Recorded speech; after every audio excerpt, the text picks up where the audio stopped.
Le projet aujourd'hui, c'est un complément de recherche de fuite. La Redal, comme vous le savez, donc opère sur un grand périmètre avec des linéaires de réseau qui sont très importants. Et depuis des années, on fait de la recherche de fuite intensive.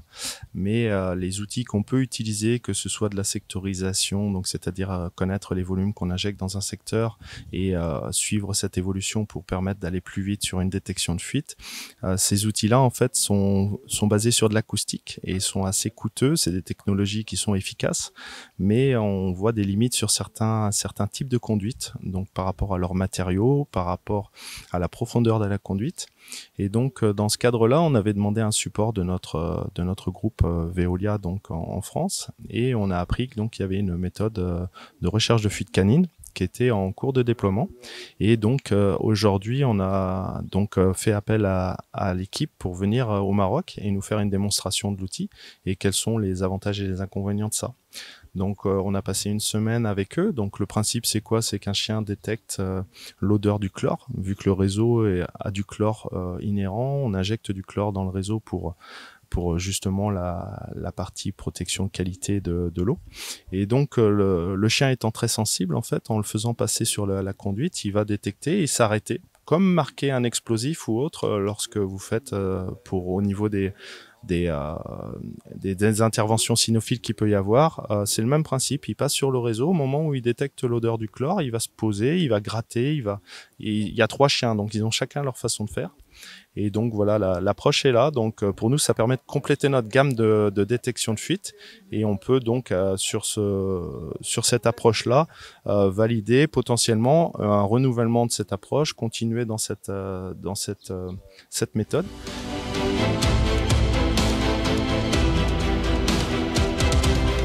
Je pense que potentiellement, il pourrait y avoir par la suite des formations qui pourraient se faire au niveau du Maroc aussi. C'est quelque chose qui est à penser par la suite. Au niveau de la Redal, donc comment on gère les pertes en eau? Ce que je vous disais, c'est on a de la sectorisation. Donc la sectorisation, c'est quoi? On découpe le réseau en plusieurs zones, et donc on connaît très bien les volumes qui sont injectés sur ces zones. En fonction de ça, en fait, on peut voir d'un jour sur l'autre l'évolution de la consommation nocturne. Généralement, c'est ça qui va permettre d'identifier les problèmes potentiels de fuite. Et donc, on a des équipes de recherche de fuite qui, toute l'année, balayent le réseau. Et en fonction de là où on les oriente pour faire de la détection, en fait, vont être plus efficaces du coup, parce qu'ils vont aller les endroits où on suspecte des fuites. Aujourd'hui, ils balayent plus de 2 fois le réseau de la wilaya par an. Donc ça, c'est déjà une performance très importante. Tous les jours, ils font plus de 4 km par équipe. Donc on est dans une recherche de fuite intensive. C'est pour ça d'ailleurs qu'on a le meilleur rendement au niveau du Maroc en termes de rendement de réseau d'eau potable. Pardon.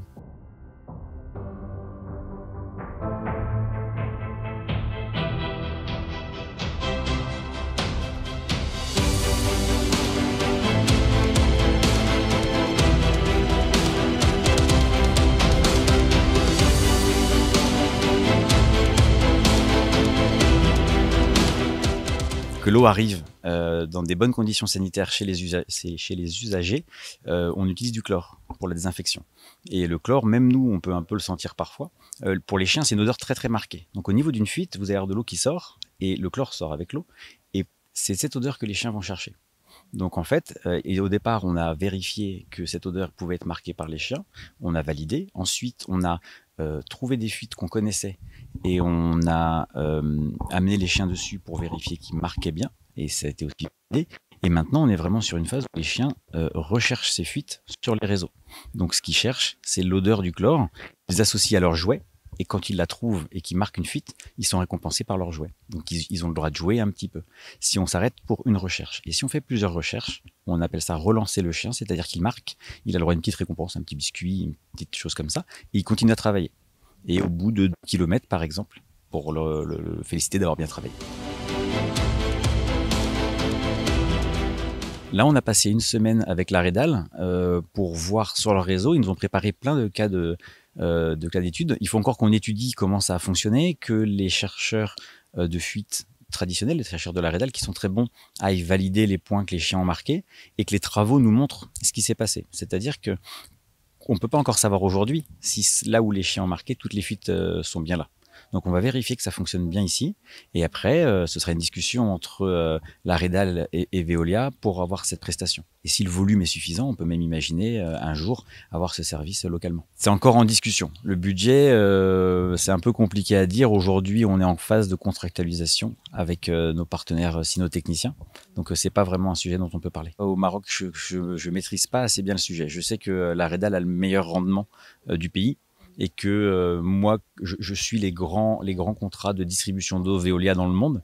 Donc c'est entre 110, on va dire, et 115 réseaux qui sont...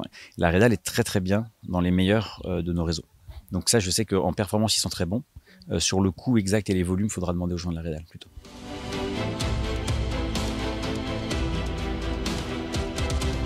Au début, c'était parce qu'ils se sont positionnés, dès qu'on en a parlé, on a des réunions techniques très souvent avec les responsables des différents contrats. Donc on a le contrat à la Redal et à Mindis sur Tanger-Tétouan et on a les réunions pays. Et quand on a parlé avec eux de quels étaient leurs besoins, ils nous ont dit, nous, on a un bon rendement, mais on veut aller encore plus haut. On veut améliorer notre performance. Et ces derniers points de rendement sont les plus durs à atteindre. Plus on veut aller vers des bons rendements, plus c'est complexe.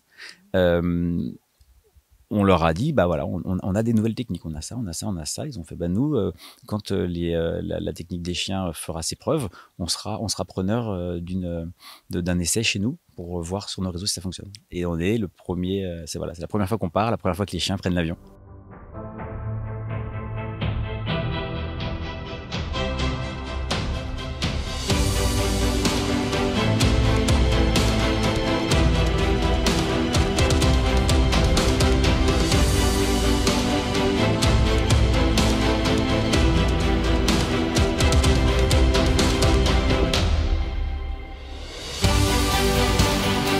Donc mon travail avec les chiens consiste à rechercher des fuites d'eau chlorée sur les réseaux d'eau potable. Donc voilà, pour ça je travaille avec 2 chiens, un berger allemand et une petite femelle berger belge malinois. Alors au travail, dans l'entraînement, je vais entraîner à peu près les chiens un peu plus d'1 heure par jour, donc tous les jours on le fait le plus régulièrement possible. Et après les chiens ils sont en permanence avec moi parce qu'ils vivent avec moi à la maison.